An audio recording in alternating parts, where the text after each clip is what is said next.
ಅತ್ಯಂತ ವಿಸ್ತೃತವಾದ ಒಂದು ಹೋರಾಟ ಸ್ವಾತಂತ್ರ್ಯದ್ದು ಇಡೀ ಜಗತ್ತಲ್ಲಿ ಇದ್ರೆ ಅದು ಭಾರತದ್ದು. ಎಲ್ಲ ವಯೋಮಾನದವರ ಪಾರ್ಟಿಸಿಪೇಷನ್ ಇದೆ. ಕೇವಲ ಸ್ವಾತಂತ್ರ್ಯ ಹೋರಾಟ ಅಂದಾಗ ಸಮವಸ್ತ್ರ ಧರಿಸಿದ ಸೈನಿಕರು ಮಾತ್ರ ಅಲ್ಲ, ಕೃಷಿಕರು, ಮಕ್ಕಳು, ವಿದ್ಯಾರ್ಥಿಗಳು, ಅಧ್ಯಾಪಕರು, ಸಾರ್ವಜನಿಕರು, ನೇತಾರರು, ವಕೀಲರು, ಡಾಕ್ಟರ್ಗಳು ಎಲ್ಲರನ್ನ ಒಳಗೊಂಡ ಸರ್ವ ಸಮಾವೇಶಕ ಒಂದು ಹೋರಾಟ ಭಾರತದ ಸ್ವಾತಂತ್ರ್ಯ ಸಂಗ್ರಾಮ. ಎಲ್ಲರ ಪಾಲ್ಗೊಳ್ಳುವಿಕೆ ಇತ್ತು. ದೀರ್ಘಕಾಲದ ಒಂದು ಹೋರಾಟದ ಪ್ರಕ್ರಿಯೆ ನಮ್ಮಲ್ಲಿದೆ. ಭಾರತದ ಸ್ವಾತಂತ್ರ್ಯ ಹೋರಾಟ ಕೇವಲ ಬ್ರಿಟಿಷರ ವಿರುದ್ಧ ಮಾತ್ರ ಆಗಿರಲಿಲ್ಲ. ಶತಮಾನಗಳಿಂದ ಬಂದಿದ್ದಂತಹ ಪಾಶ್ಚಾತ್ಯ ಆಕ್ರಮಣಕಾರರನ್ನ ಎದುರಿಸಿ ಅವರನ್ನ ಈ ದೇಶದಿಂದ ಪರಾಸ್ತಗೊಳಿಸಿ ಓಡಿಸಲಿಕ್ಕೆ ಪೀಳಿಗೆಯಿಂದ ಪೀಳಿಗೆಗೆ ದೇಶಭಕ್ತ ಸ್ವಾತಂತ್ರ್ಯ ಹೋರಾಟದ ರೂವಾರಿಗಳು ಕಾಲ ಕಾಲಕ್ಕೆ ಜನ್ಮ ತಿಳಿದು ಬರ್ತಾ ಇದ್ರು. ಅದು ಸಿಕಂದರನ ಕಾಲದಲ್ಲಿ ಚಂದ್ರಗುಪ್ತನಿರ್ಬೋದು, ಅಂಬಿ ಪುರೂರವ ಇರ್ಬೋದು, ನಂತರ ಬಂದ ರಾಣಾ ಪ್ರತಾಪ ಇರ್ಬೋದು, ಛತ್ರಪತಿ ಶಿವಾಜಿ ಇರ್ಬೋದು, ಝಾನ್ಸಿಯ ಲಕ್ಷ್ಮೀಬಾಯಿ ಇರ್ಬೋದು, ಉಳ್ಳಾಲದ ವೀರರಾಣಿ ಅಬ್ಬಕ್ಕ ಇರ್ಬೋದು. ನವ ಪೀಳಿಗೆಯ ಸ್ವಾತಂತ್ರ್ಯ ಸಂಗ್ರಾಮದ ಅನೇಕ ಹೋರಾಟದ ಕಲಿಗಳಿರ್ಬೋದು. ಅವರೆಲ್ಲರೂ ಕೂಡ ಕಾಲ ಕಾಲಕ್ಕೆ ಸ್ವಾತಂತ್ರ್ಯ ಸಂಗ್ರಾಮದ ಮಹಾಯಜ್ಞಕ್ಕೆ ತಮ್ಮನ್ನು ತಾವು ಸಮರ್ಪಿಸಿಕೊಂಡವರು. ಹೀಗಾಗಿ ಭಾರತದ ಸ್ವಾತಂತ್ರ್ಯ ಹೋರಾಟ ಬಹುಶಃ ಜಗತ್ತಿನ ಅತ್ಯಂತ ಸುದೀರ್ಘ ಹೋರಾಟದಲ್ಲಿ ಒಂದು. ಇಷ್ಟು ದೀರ್ಘಕಾಲದ ಹೋರಾಟ ಬೇರೆ ದೇಶಗಳಿಗೆ ಬಹುಶಃ ಇರಲಿಕ್ಕೆ ಇಲ್ಲ. ಆಕ್ರಮಣಕಾರಿಗಳು ಒಂದೆರಡಲ್ಲ, ಸಾವಿರಾರು ರೂಪದಲ್ಲಿ ಆಕ್ರಮಣಕಾರಿಗಳು ನಮ್ಮ ದೇಶದ ಒಳಗಡೆ ನುಗ್ಗಿ ಬಂದರು. ವಿದ್ಯಾರ್ಥಿಗಳಾಗಿ, ಪ್ರವಾಸಿಗರಾಗಿ, ಆಶ್ರಯ ಕೋರಿ ಹತ್ತಾರು ರೂಪಗಳಲ್ಲಿ ಅವರು ಪ್ರವೇಶ ಪಡೆದು ಭಾರತದ ಮೇಲೆ ತಮ್ಮ ಪ್ರಭುತ್ವವನ್ನು ಸ್ಥಾಪಿಸಿದ್ರು. ಆದರೆ ಭಾರತವನ್ನ ಗೆಲ್ಲಲಿಕ್ಕೆ ಯಾರಿಂದಲೂ ಸಾಧ್ಯ ಆಗಲಿಲ್ಲ. ಆ ಹೋರಾಟದ ಮುಖಗಳು 5 ರೀತಿಯಲ್ಲಿ ವ್ಯಕ್ತ ಆಗ್ತಾ ಇತ್ತು. ವಿಶೇಷವಾಗಿ ಬ್ರಿಟಿಷರ ವಿರುದ್ಧ ನಡೆದಂತಹ ಹೋರಾಟ ಏನಿದೆ, ಆ ಹೋರಾಟದಲ್ಲಿ 5 ಶ್ರೇಣಿಗಳನ್ನ ಸ್ವಾತಂತ್ರ್ಯ ಸಂಗ್ರಾಮದಲ್ಲಿ ಗುರುತಿಸ್ತಾರೆ. ಮೊದಲನೇದು ಕ್ರಾಂತಿಕಾರಿಗಳ ಹೋರಾಟ. ಯಾವ ಭಾಷೆಯಲ್ಲಿ ಬ್ರಿಟಿಷರು ನಮ್ಮ ಯುವಕರ ಜೊತೆ ನಡ್ಕೊಳ್ತಾ ಇದ್ರು ಅವರಿಗೆ ಅವರದೇ ಭಾಷೆಯಲ್ಲಿ ಉತ್ತರ ಕೊಡ್ತಕ್ಕಂತಹ ಕ್ರಾಂತಿಕಾರಿಗಳ ಒಂದು ಮಹಾಪಡೆ ನಮ್ಮ ದೇಶದಲ್ಲಿ ತಯಾರಾಯಿತು.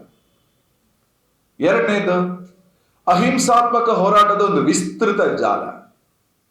ದೇಶಾದ್ಯಂತ ಸತ್ಯಾಗ್ರಹಗಳು, ಧರಣಿಗಳು, ಸಮಾವೇಶಗಳು, ಜನರನ್ನ ಜಾಗೃತಗೊಳಿಸ್ತಕ್ಕಂಥ ಹತ್ತಾರು ರೀತಿಯ ಕಾರ್ಯಕ್ರಮಗಳು ನಡೀತಾ ಬಂತು.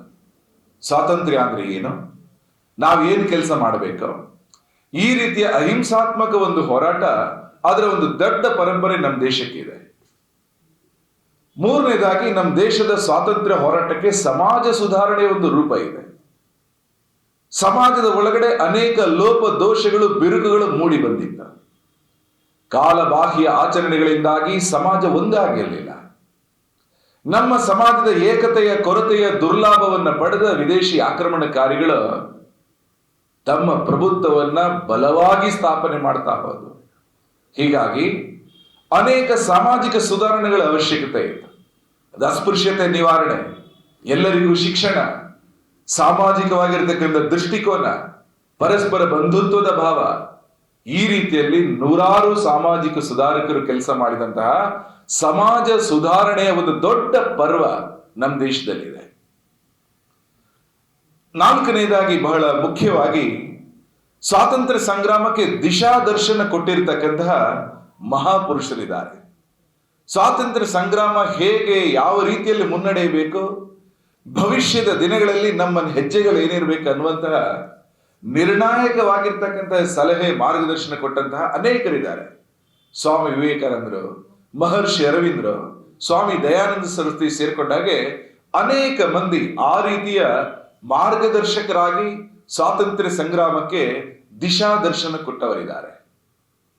ಐದನೆಯದು ಮತ್ತು ಅತ್ಯಂತ ವಿಶಿಷ್ಟವಾಗಿರ್ತಕ್ಕಂತಹ ಭಾರತದ ಸ್ವಾತಂತ್ರ್ಯ ಸಂಗ್ರಾಮದ ಒಂದು ಶ್ರೇಣಿ ಅಂದ್ರೆ ಅದು ಸಾಹಿತ್ಯಾತ್ಮಕ ಹೋರಾಟ, ಲಿಟರರಿ ಮೂವ್ಮೆಂಟ್.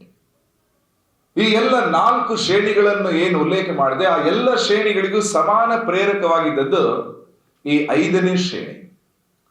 ಕವಿಗಳು ಕವಿತೆಯನ್ನು ಬರೆದ್ರ, ಲೇಖಕರು ಲೇಖನವನ್ನು ಬರಿತಾ ಹೋದರು, ಪತ್ರಿಕೆಗಳನ್ನು ಪ್ರಾರಂಭ ಮಾಡಿದರು, ಪುಸ್ತಕಗಳನ್ನು ಬರೆದ್ರು, ವಿಚಾರ ವಿಮರ್ಶೆಗಳು ನಡೆಯಿತು.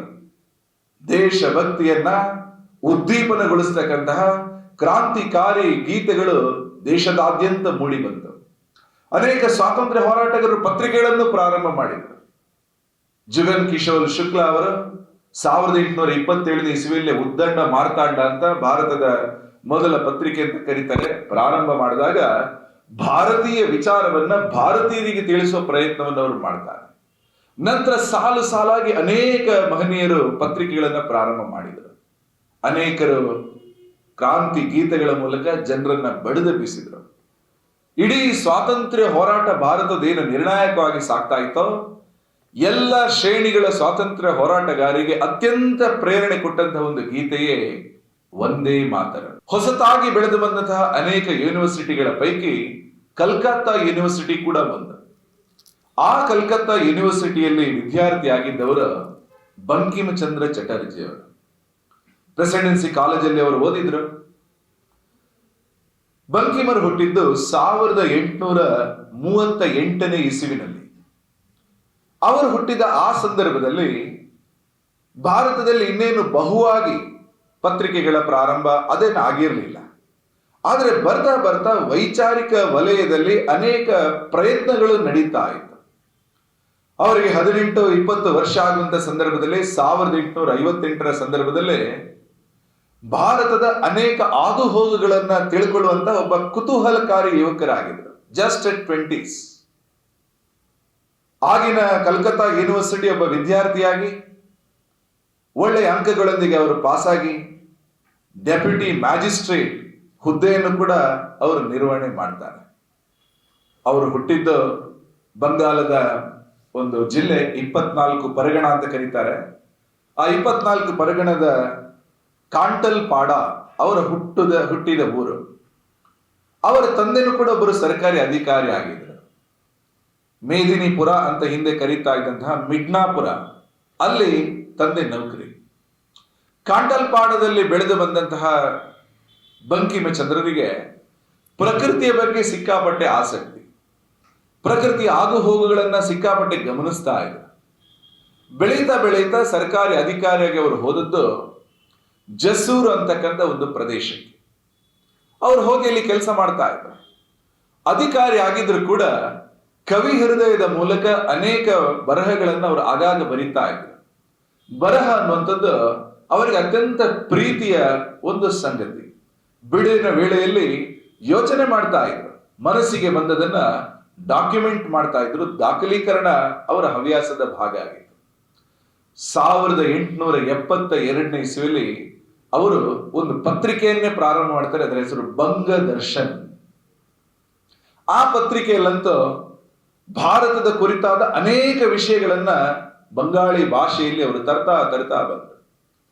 ಇದ್ದಕ್ಕಿದ್ದಾಗೆ ಬಂಗಾಳದ ಜನತೆಗೆ, ವಿಶೇಷವಾಗಿ ಕಲ್ಕತ್ತಾದಲ್ಲಿ ಬಂಗದರ್ಶನ್ ಪತ್ರಿಕೆಗೆ ಬೇಡಿಕೆಗಳು ಸಿಕ್ಕಾಪಟ್ಟೆ ಶುರುವಾಯಿತು. ಸಾಕಷ್ಟು ಬೇಡಿಕೆಗಳು ಬಂತು. ಹೀಗೆ ನಡೀತಾ ಇತ್ತು.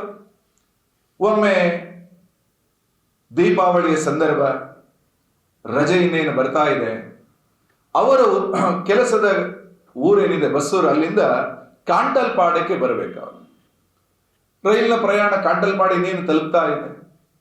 ಕಾಂಟಲ್ಪಾಡಕ್ಕೆ ಹತ್ರ ಬರ್ತಾ ಇದ್ದಾಗ ರೈಲ್ವೆ ಬೋಗಿಯಿಂದ ಹೊರಗಡೆ ನೋಡ್ತಾ ನೋಡ್ತಾ ಅವರ ಕಣ್ಣು ಮನಗಳು ಹೊರಗಡೆಯ ಪ್ರಕೃತಿಯ ಸೌಂದರ್ಯವನ್ನ ಆಸ್ವಾದಿಸ್ತಾ ಬಂತು. ನೋಡ್ತಾರೆ, ಹಸಿರು ಗಿಡಗಳು, ತಣ್ಣನೆಯ ಗಾಳಿ ಬೀಸ್ತಾ ಇದೆ. ಎಲ್ಲ ನೋಡಿದಾಗ ಅವರಿಗೆ ಅನಿಸ್ತು, ನನ್ನ ದೇಶ ಎಷ್ಟೊಂದು ಸುಂದರವಾದ ದೇಶ. ಕೇವಲ ಕಾಂಟಲ್ಪಾಡ ಕಣ್ಮುಂದೆ ಬರಲಿಲ್ಲ, ಕನ್ಯಾಕುಮಾರಿಯಿಂದ ಹಿಮಾಲಯದವರೆಗೆ, ಗುಜರಾತಿಂದ ಅರುಣಾಚಲದವರೆಗೆ ವಿಸ್ತೃತವಾದ ನಮ್ಮ ಭರತ ಖಂಡದ ಒಂದು ರೀತಿಯ ಪ್ರಾಕೃತಿಕ ಭೌಗೋಳಿಕ ಹಿರಿಮೆ ಗರಿಮೆಗಳು ಅವರ ಕಣ್ಮುಂದೆ ಮೂಡಿ ಬಂತು. ಅವರ ಬಾಯಿಂದ ಬಂದ ಮಾತೆ ವಂದೇ ಮಾತರಂ. ಸುಜಲಾಂ ಸುಫಲಾಂ ಮಲಯಜ ಶೀತಲಾಂ ಸಸ್ಯ ಶ್ಯಾಮಲ ಮಾತರಂ. ಅವರು ಒಂದು ರೀತಿಯಲ್ಲಿ ಅದನ್ನು ಗುನುಗುಣಿಸ್ತಾ ಬಂದರು. ರೈಲ್ವೆ ಸ್ಟೇಷನ್ ಇಂದ ಬಂದವರೇ ನೇರ ಅವರ ಮನೆಗೆ ಹೋಗ್ತಾರೆ. ಅವತ್ತು ಒಂದೇ ಮಾತರಂ ಹೇಗೆ ರಚನೆ ಆಯಿತು ಅನ್ನೋದ್ರ ಬಗ್ಗೆ ಸಾಕಷ್ಟು ರೀತಿಯ ವಿಶ್ಲೇಷಣೆಗಳಿದೆ.